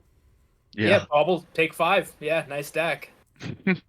Force of Negation, take 5. What would like, Mishra's- all the elementals, take 5. What would Mishra's Bauble do if it was in Pioneer? Enable my Roiling Vortex. You son of a Not a lot, bitch. right? I'm in. I mean, it fuels Delve. Like, it would see play, probably. Laughs in what's that damn construct that Hunter always plays? Fucking Which one? You have to be more specific. the Ward 2 one. Oh, Patchwork Patchwork Automaton. Patchwork Automaton. Yeah. There we go. Dude, fucking Patchwork. dude. Why does Patchwork have Ward 2? Because it's To be fucking good. annoying. My god. Because it kills And- Ryan's Murktide. Roiling Vortex would have been good against Eldrazi back in the day. Oh, Oh, yeah, yeah. actually. Yeah, against Against Ayavugan. you know Yeah. it's actually, yeah, that'd be real good. Yeah, then you play Voidmere, and then Of course, they're just like, huh. you'd be dead. You'd be like dead by turn 2 already, so you'd never catch Yeah, it. they'd take 10 and then kill you anyway. Yeah. Oh, that's cool. Take 10, Reality Smasher, Reality Smasher. Yeah. God, man, that was crazy. Like, how did they not sit there and think like, huh, this deck, these new Eldrazi could kind of interact with all the old synergy Eldrazi cards. Yeah, it's like there weren't that many Eldrazi cards, like cards that said Eldrazi for them to look at. Like, how did they not look at those? See, this is kind of Right. like part of the topic too, where it's like kind of like what we've talked about is like there's some creature types that just get crazy good lords, but the creature type just sucks. So it's like, what happens if you actually give really good creature type matter synergy cards and you just print actual good creatures of that type? Well, I mean, if you gave me Eye of Ugin for like pretty much any creature type, like I'm in. I'll make Yeah, it work. that was the thing about Eye of Ugin, and that's why Eye of Ugin was okay, is because all of the Eldrazi's were incredibly expensive. I don't know what the hell they were thinking. As soon as they printed those small Eldrazi's, I'm like, well, that's not okay. I mean, that alongside Eye of Ugin is just a problem. See, my problem was I was a new player at the time, so like I wasn't looking at like Thought-Knot Seer and Rally Smasher. I was like, dude, Mina and Den, that card is sick. Of course you were. Oh my lord. Like, that's what I was doing in that set. Like, I was just like, or like I was still hyped up about Scythe Leopard from BFZ. Like, I was just like, like I was just like, dude, who cares about Eldrazi? It's Let's a go. 3/2? Oh my god. Ryan, I don't want to hear you say shit. You were playing McKindy Slide Runner. Okay, that card is actually good. That though. was Dom, and that I was don't know mostly any of these draft. unplayable ass cards that you guys are talking about. I don't even I need don't to think I played describe that them. card They're just constructed. bad. I tell you what, though, Scythe Leopard and Commander, when you're playing the stupid No. Eminence Commander is so broken. The cat Eminent- one? Yeah. Eminence was broken. Because you just like you play turn I one love me Scythe some Leopard, Eminence. and then you go turn two like you can even go like fetch land, fetch, trigger landfall twice, and then you like put a Rancor or something stupid on it, and then you're like, move to combat, give it +3/+3 and trample. Welcome to Commander Crane's Commander Podcast. Oh god, no, you'll never catch me doing a Commander podcast. No offense to anybody that plays Commander, but just like I people have been asking me to do like Commander deck text, but the problem is like it's a lot easier to talk about like please, dude. it's a lot easier to talk about like Please. 12 different cards than it is like 100. 99 cards, yeah. because like you Here's can my be like 40-minute deck tech video. like you can be pretty brief, like here's your ramp spells, here's your this, here's your that, like you could do that, but like I don't know, like I Dog, highly preferred talking about 60 card. April Fools, dog. Please give me a absolutely joke 100 card commander deck with like cards that don't work together at all. Dude, With that was Alabaster Leech in it. Alabastard Yeah, Leech. please give me commander. You know, it's actually funny. So this is actually like some lore here. So I was gonna do this a while ago, but I didn't have any time. When April Fools came out, I actually was about 50% done with the video. I was actually working on, because I used to do like history videos and stuff like that for different cards, and Yeah. I was actually working on a Colossal Dreadmaw history video. And I didn't have time to finish it because of how busy I was, like, in my real, regular, non-Magic life. And, like, I was scouring hours of draft videos, like, trying to find people drafting this. And I found, actually, a lot of videos where people drafted it and won with it. But, unfortunately, it saw no standard play, which makes sense, obviously. Yeah, no, Yeah. I never ended up making that. So I'll definitely do something for April Fools this year. I don't know. I'll come up with, maybe we'll do Leech, like a Leech deck in Pioneer. There you go. ABL, always be leeching. You're Yeah. Commander Crane, dude. You got to do it. And you know what? And that's the thing is like with Commander Crane too. A lot of people are like, "Well, you don't do Commander content." And so actually, I've never even actually talked about this on the channel. So this is actually a good time to talk about this. So the reason that my channel name is Commander Crane, which nobody will ever guess this because of how random and stupid it is. So naturally, I mean, obviously I got weird friends talking right now in the podcast, but my high school friends, we kind of had like an inside joke about, so a friend of mine, like we used to mess with the teachers all the time as middle school boys do. And like, we would like write stupid stuff up on the board when she wasn't looking. And so one time my friend wrote Goose on the board. It was like just the most random thing. And then like everybody else started doing it, and it kind of became like a thing. Like if someone writes Goose on the board one more time, you're getting a detention kind of thing. Yeah. And so it kind of started from there. So then like we all were like, well, we all need like bird names, right? So my name was Crane. And so what we had was like I don't remember the exact origins specifically, but we essentially all were given military ranks with said names. And because they all matched, so it was General Goose and Corporal Crow and Private Penguin. And DN? So yeah, what's DN? No. Oh, all right, never mind. All right, thanks for watching the episode, everybody. So, but naturally, mine was Commander Crane, and the name when I wanted to make a YouTube channel years ago, I was like, what is my channel name gonna be? I just decided, I'll just do Commander Crane, and that is the origins. It's not because I love Commander and I'm obsessed with like giant cranes. Like, it's not that. Be a lot cooler if you were. It's funny though. Wow, Eli, nobody asked. That's true, actually. But I get people ask me all the time, are like, oh, you'd think you do Commander content. So like that's actually the reason why. I've never actually mentioned that before. When you decided for that to be your name or whatever, did it not cross your mind that people thought you were going to do fucking Commander content? Oh, not at the time. No, that did. So when I initially like made the YouTube channel, like I didn't upload for like a while. I think my first upload was like in 2020. It was during the pandemic when that was going on. And no, that it did not initially brush my mind like, people might think I do Commander content. But part of that also is because when I initially made the channel, I actually wanted to do like retro Nintendo gaming stuff. Was the like initial thing, because I've been playing Magic for years, but that was the initial like what I was probably gonna do was like, which if you go back into my channel, like I was playing like a ton of like Pokemon Stadium and like doing Pokemon Sword and Shield like ladder stuff, like way back in there. Which looking back at it, I was like, man, I was really a pro gamer when I actually was into that game. But anyways, man, we got off on a large tangent there. I don't even know how we started talking about that, but I feel like that's how podcasts go, though. You just like I was gonna say, is that not the point of podcasts? Is you pick like 2 topics and then talk about 20 as they randomly pop up? Right. So I guess to wrap things up, we've been going for I think about an hour and a half now. I don't have the timer in front of me here, but I guess what we'll do as our last topic is, since it's the first episode, I wanted to fit this in here, but I wasn't sure if we'd be able to, which we'll do it. We'll just kind of go around. Everybody will kind of get like a minute kind of thing, do like which we'll probably do an episode dedicated more to this later on in another episode, but kind of talk about our brief history of Magic, like how long we've been playing, decks we like to play, that kind of thing, just whatever, which we'll do that to wrap things up here. So Caleb, we'll have you start. You just kind of talk about your journey. Yeah, I wanted so I'll start when I was younger because I really liked to play Yu-Gi-Oh when I was younger. And I realized that I had a pretty big problem buying cards that were way too expensive. No. So I just stopped. I stopped because it was honestly like an addictive personality issue. And I knew that I would like Magic, and I kept on telling myself that no, I'm not going to do Magic because I know it's expensive. I'm not going to get into it.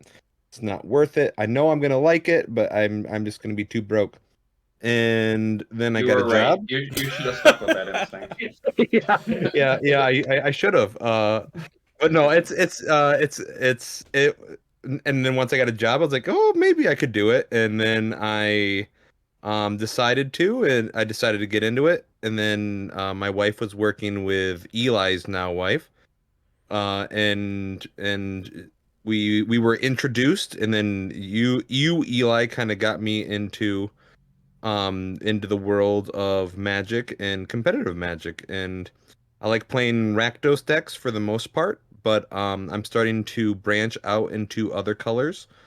I'd say my 3 favorite colors are Grixis, but I'm starting to like Hammer Time quite a bit. So I don't know. I like Rakdos decks. I like mid-range decks, but I'm I'm starting to branch out.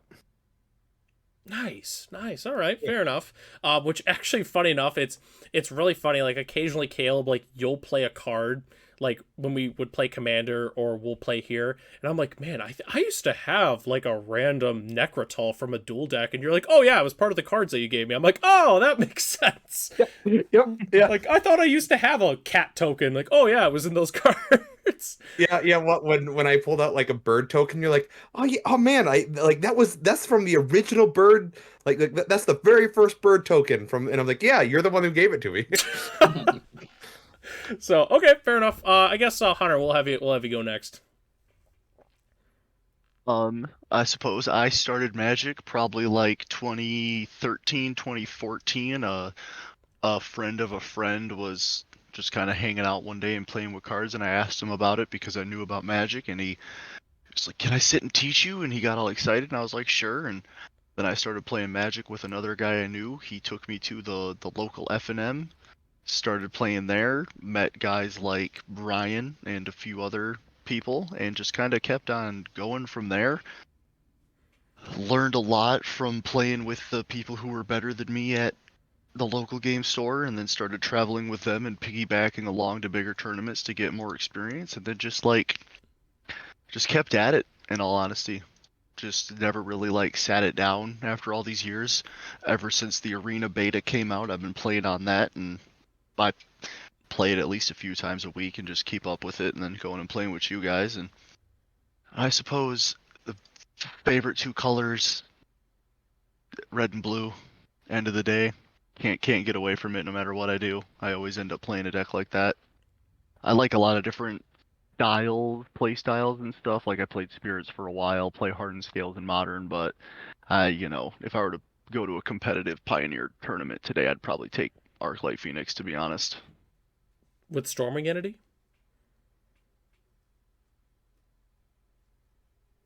No, What was that? I say with Stormwing Entity. That's a totally different deck.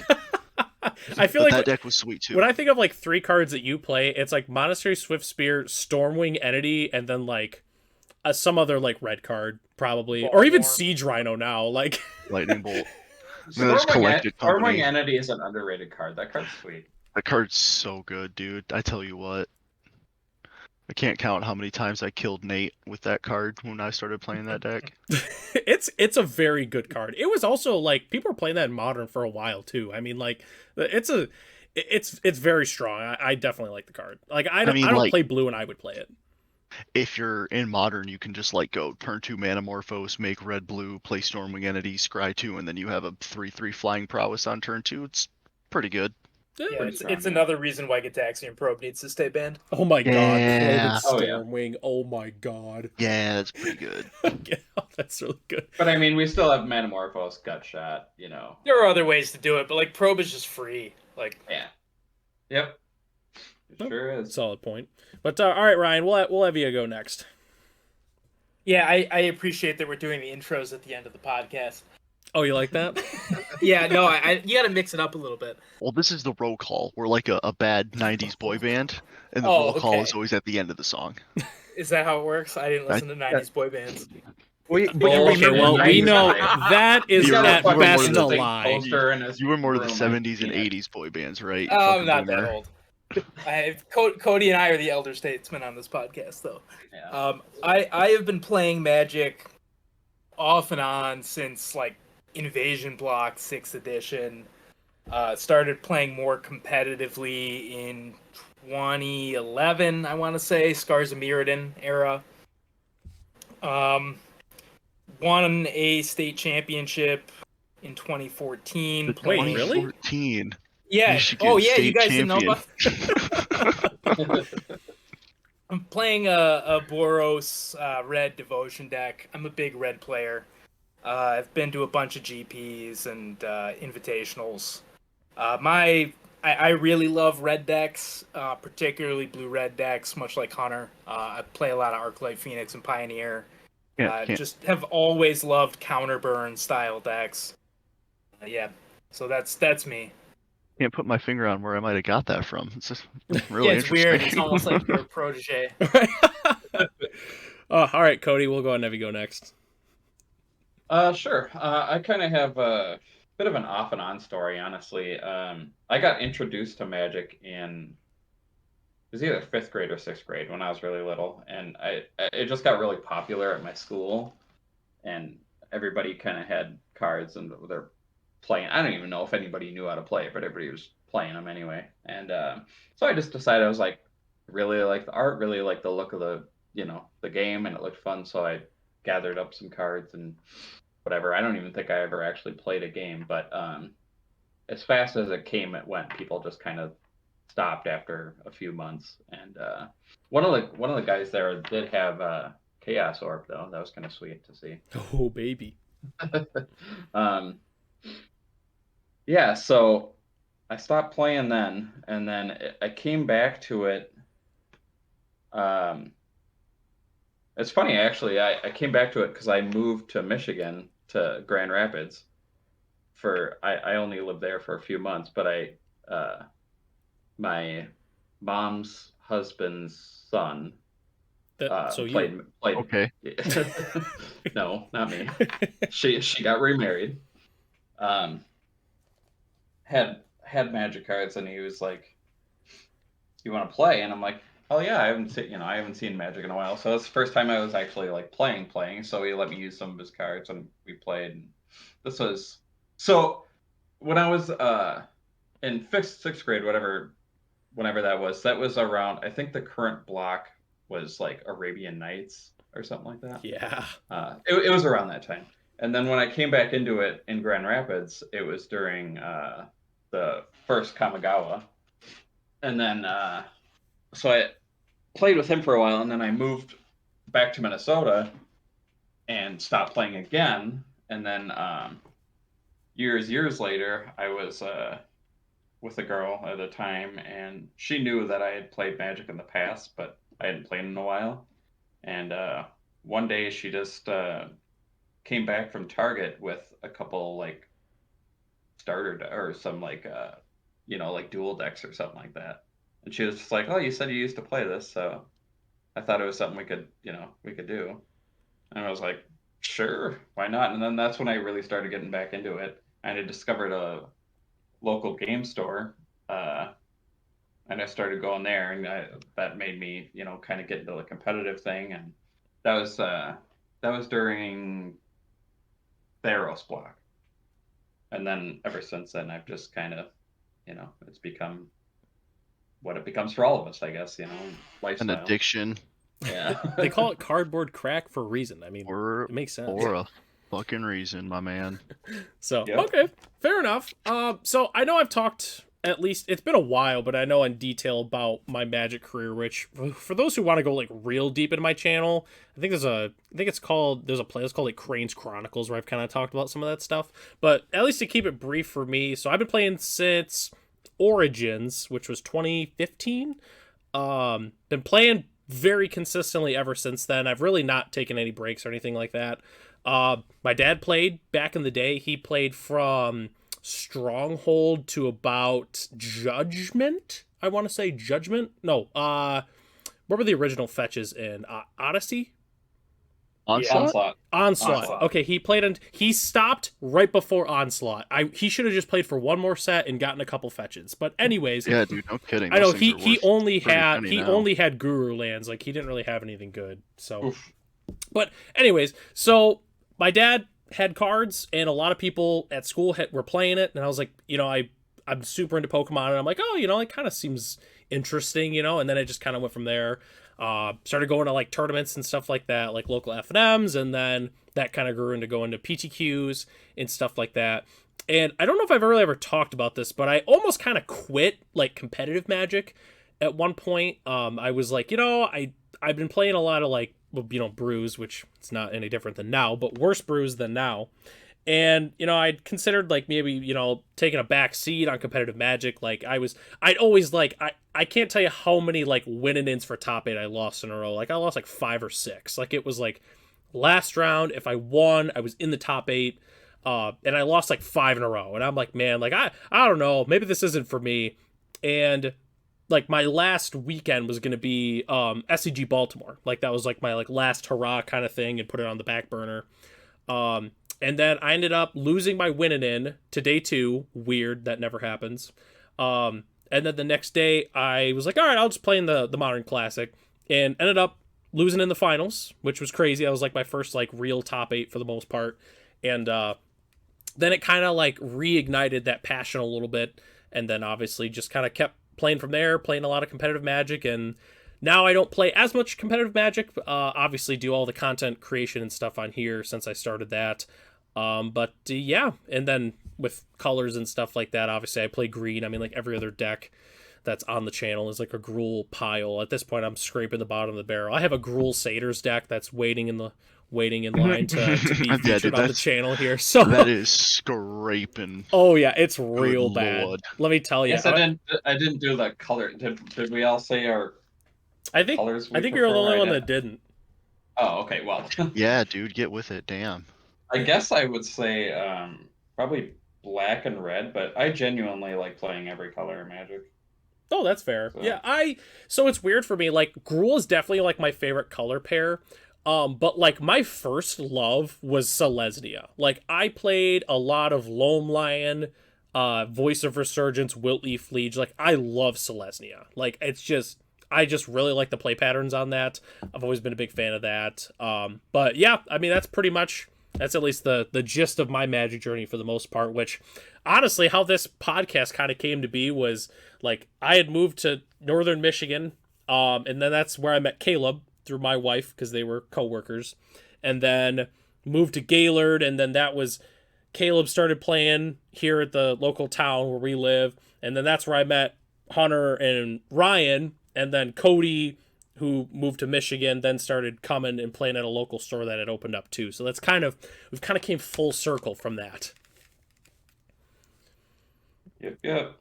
So yeah, no, I think this was a pretty good episode, starting episode. I mean, so for those, obviously, because those who are watching this video now, this was a last second thing. There's actually kind of a nasty-ish snowstorm here in Michigan, and we were originally going to play cards tonight. So there would have been some more Pioneer, F&M, stuff like that for those who watch those. Which, shout out, if you like watching paper content, definitely check that out on the channel. There's definitely some spicy decks.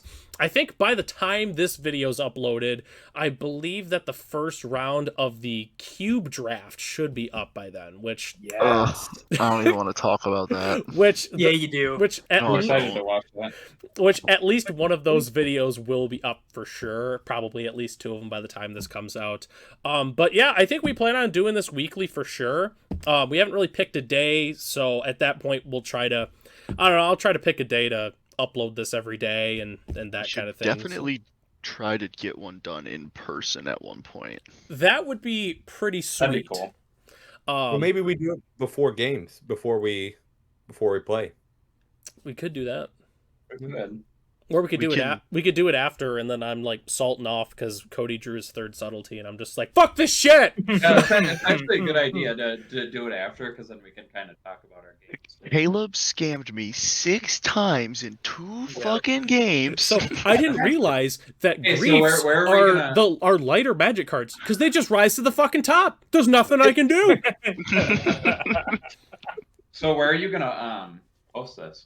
So Probably to his YouTube. For right now, it'll be on the main Commander Crane YouTube channel. I think if we do end up creating a separate channel for this, I think like any pre-existing episode will be moved to a new channel, and then going forward, they would be uploaded on that one. But I guess for right now, we'll have like its own separate tab and stuff like that for it.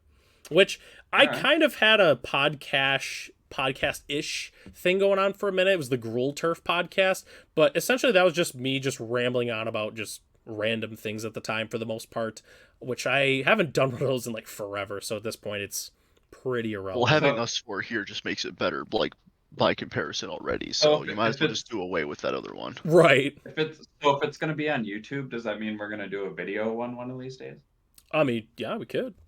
Oh, what, we all like pile on each other on one single chair in front of his fucking camera at his house? I don't know why that's great. your first idea, but sure. I mean, we don't need to pile Because up. I I mean, love like, you we so only much. need one chair, because, like, we'll just sit on each other's laps, and then that way, Definitely. Well, that was exactly my thoughts, man. You see, Eli and I are on the same wavelength. What's wrong with you, Cody? Goddamn. Sure, that makes sense. I mean, me and Ryan have already shared a bed, so. That's Yeah, true. Actually, speaking of that, man, Brady What should have happens been in here. What happened Columbus to stays Brady in today? Columbus. Which Yeah, right. I guess that's the What other happened thing to Brady is in general? I would We're missing say our last Alabastard leech. I forgot to tell you guys this. I bought Alabastard leeches or Alabaster leeches and Ruby leeches the other day. I have the cards. Oh, nice. Oh yeah. I didn't buy Nice. foils though because Star City Games was out of stock. Do you already own painters? I don't own painters. Okay. Other than painters, I have most of the deck except for like painters. I don't have any plateaus obviously, but like I mean, yeah. You don't need those. I'll just play Clifftop Retreat easy. Yeah. Plateau's a luxury. Battlefield Yeah. Forge. Battlefield 4. Battlefield Forge. What other I've, There you go. I've played it in Modern. Temple of Triumph? Oh, Inspired it has Advantage. to come in untapped. No, Windscarred no, Crag. Yeah, it needs to be on there. Dude, Windscarred Crag. Oh man, The stupid peekaboo. Is there a white-red peekaboo land? it's a Yeah. it's a snarl. Are you talking about the snarls? Yeah, Fury Yes. Calm. Not Fury Calm. The other one. Oh, that's right. It's because they named all the peekaboo lands in the second edition a certain name, but all the ones beforehand didn't have like a theme The name. same That's name, right. yeah. Yeah, Yeah, they fucking- all became Snarls. Like with the triomes. Yeah, yeah. How there were like 5 triomes and there were 5 triomes that weren't triomes because, Yeah, why Fucking- make it easy to remember what they Yeah, are? because it was like Jetmir's Garden and Spara's headquarters and God, yeah, dude, and the names were so fucking awful. They were all like 6 goddamn words. Ugh. like if you gave me a Ugh. minute, I could probably name the 5, but I know I'm just like, all right, what colors are those? Oh, Jess guy, cool. I've played a lot of 5-color decks. I can name them all. All right, do it right now. Let's hear it.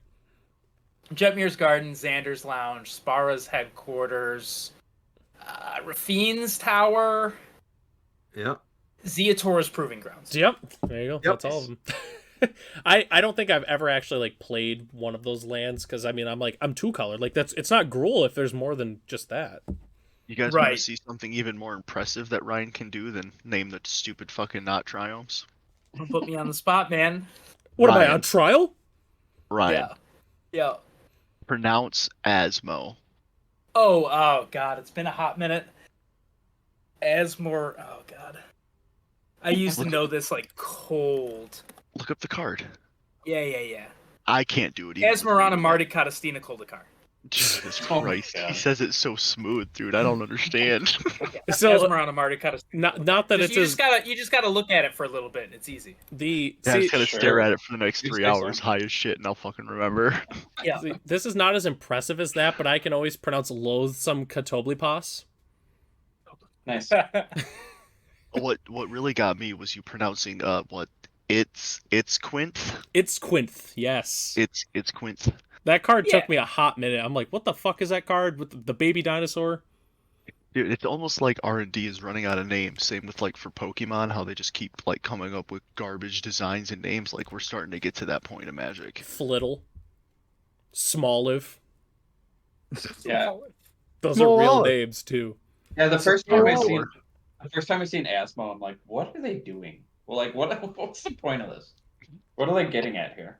Our R&D statistics show that players like cards with really long names, so this is the card with the longest yeah, name yeah. ever, Elemental. So they're just Yep. making silver border cards in regular sets now. Dude, Well, they've been for- doing for- that since MH2. Where have you been? For Asmo though, like that was actually on a flavor text of some silly card, like way back in the day. Oh, Like was they didn't it? just come up with it.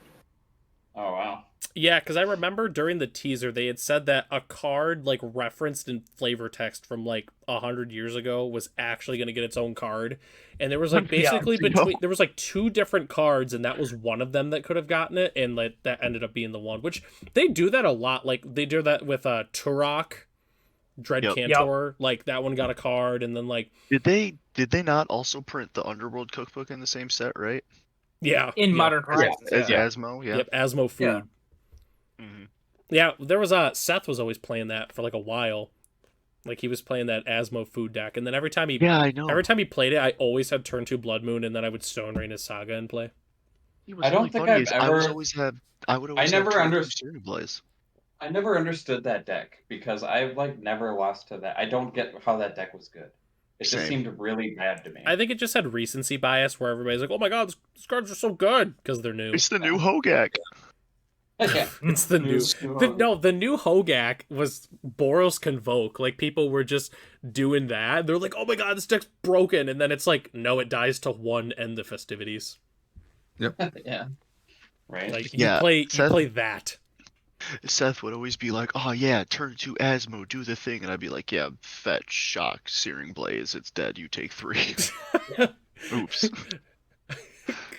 Searing Blaze, man. Oh, I love Searing Blaze. That card is. I've lost to it more than I've won with it. But oh wait, Siri's going off. I wasn't able to find Blaze Man I Love in your Apple Music. I guess I said like Asmo or something, and the person thought I was talking to them, which that's actually pretty funny. But They're always listening. always, it's funny too because at work today I was talking to somebody about.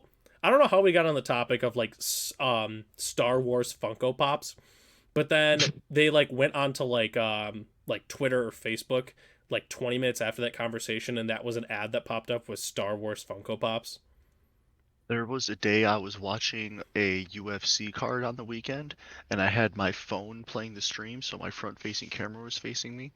I did not say a word to anybody for like 3 hours because everybody in my house was asleep.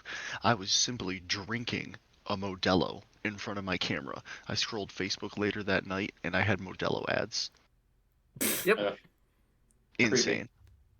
It's that FBI agent in our phones. Just they know what they want, Well, they know what we Dude, want. imagine the dude listening to this conversation. He's probably losing his fucking mind. He's like, dude, oh my god, this is a snooze fest.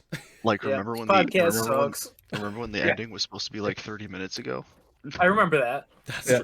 All right. Hey, if anyone is still listening to this podcast, if you can tell if you say what we're talking about right now, Modelo's, FBI, then you can decide the next topic. So That was on the agenda, guys. quite frankly, I think that this was a pretty standard podcast. I mean, like, we talked about Magic, we talked about Modelo's, we talked about hating Living End. Is that not a successful podcast? I mean, like That sounds pretty successful to me. like I think I've never heard a podcast where they didn't discuss hating Living End. right. Oh, I yeah. think that's like we're just checking all. I wouldn't be surprised if like I'm every pretty episode. sure Joe. No, I'm go pretty ahead. sure Joe Rogan mentions Living End on Yeah, every single every one of episode, those. dude. Yeah. And if he doesn't, he talks about it after the podcast is done. Like Yeah. there's. Well, I mean, Living End is great, but have you guys ever tried DMT? Or Have you ever Hating tried End? playing Living End on DMT? It'd be the same. It'd Have be you the ever same. done Yeah, it plays out DMT? exactly the same. Have you ever done DMT off of the physical card Living End? Yes, actually. Oh, Twice. fucking Living End. I couldn't imagine drafting Time Spiral Remastered and you open a fucking Living End in your pack. Like that's just. It's like. Like, do you take it I and suspend it? probably not. Right? Yeah, probably not. Yeah, it's probably too slow. Yeah.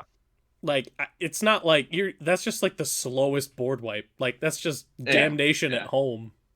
Right. Yeah. Yeah, I never drafted that set. I don't know if any of those cards were remotely playable and limited. Well, it's because like I don't think a lot of people drafted it because that was like the first set that there was like a limited print run, so they didn't like people were just like buying the shit out of it, and it was like hard to find the packs.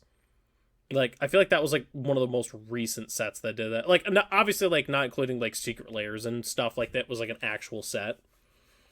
Like you just couldn't find those cards like anywhere, and then it was annoying because there's a lot of nerds that work at Walmart, so then they just buy. They're like, "Oh, the cards are in," and they'd go buy them all, and then you come in, you're like, "God, fucking damn it, fucking nerds buying all the time, Spiral." And then you Walmart- finally find a fucking pack, and then you open a goddamn 4-mana split second, give a creature +5/+5 until end of turn, and then you're pissed. Walmart and Target has significantly reduced the number of like Magic product they sell.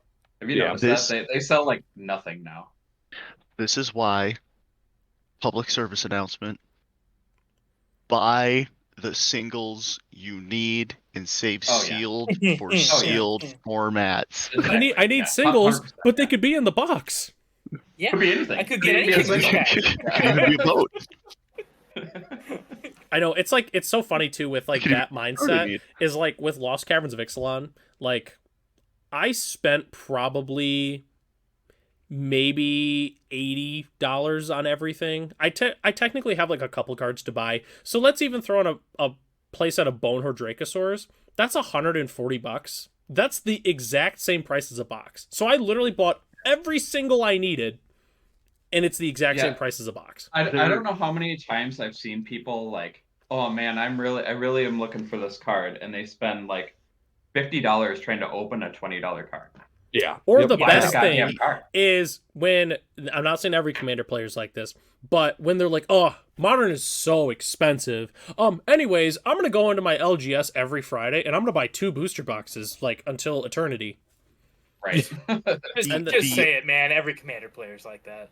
I'm not going to say that, I'll say and it. that's where I'm going to end it. The I'll say only it. way I'll say it. I feel that you could do any good for yourself by buying any sort of sealed product to open it is if you buy a premium set that has a high EV yield and you use it as trade fodder afterwards. Well, like Sure, yeah. buying a Like set Modern box Horizons or of whatever. Modern Horizons 2, like that will always net you plus money I than what think you it's spent on it. I think boxes are a great idea. If you're like a newer player and you're trying to grow your collection, I think that's a fantastic way to do it.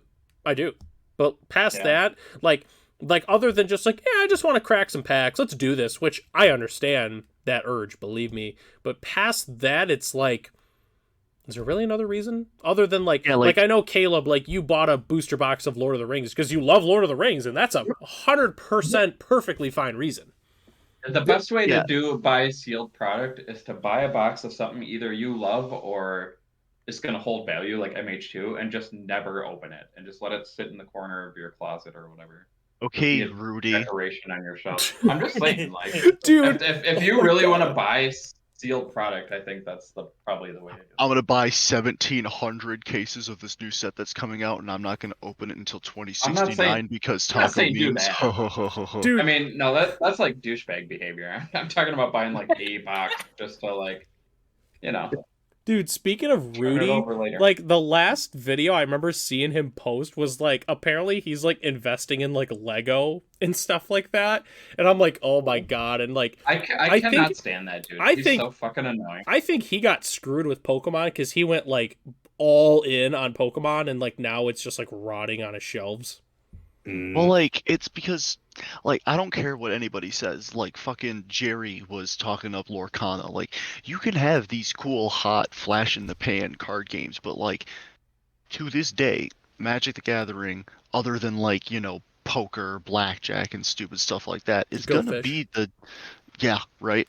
It's gonna be the most sought after and most played competitive TCG card game out there. Like, you're never so gonna you're outgrow it. telling me my Pokemon garbage TCG pail is cards are pretty popular. irrelevant? Yes. Yes, I am. Unfortunately. I mean, Pokemon Fortunately. TCG is pretty popular. Yeah, but it's not popular because people are out playing tournaments competitively and winning millions of dollars by winning those tournaments. It's because I really want this shiny Pikachu card, so I'm going to buy these packs because I'm a 12-year-old kid to get the shiny Pikachu card. The thing is with competitive Pokemon, not that this is a topic we'll talk about today, but like I swear to God, every other time I see something about the Pokemon TCG on Twitter, it's somebody getting banned for like or disqualified for like the stupidest reason. Like smelling bad? No, it's nothing like that. Like it's like routine things in Magic where it would be like at worst a game loss or a match loss, and people are just getting DQ'd over it. Yeah, somebody got disqualified in a Pokemon game for something LSV did on camera, and everybody was like, "That was a good move that he did." You know what I mean? Like, literally, people do the same shit in Magic, and we're just like, "Oh, that was a good play," you know? Yeah, no, it's crazy. Like angle shooting type behavior. Like low key, I thought about getting into competitive, like the video game championships of Pokemon, but after seeing like how crazy those rules are, like I'm not even gonna touch it. Yeah.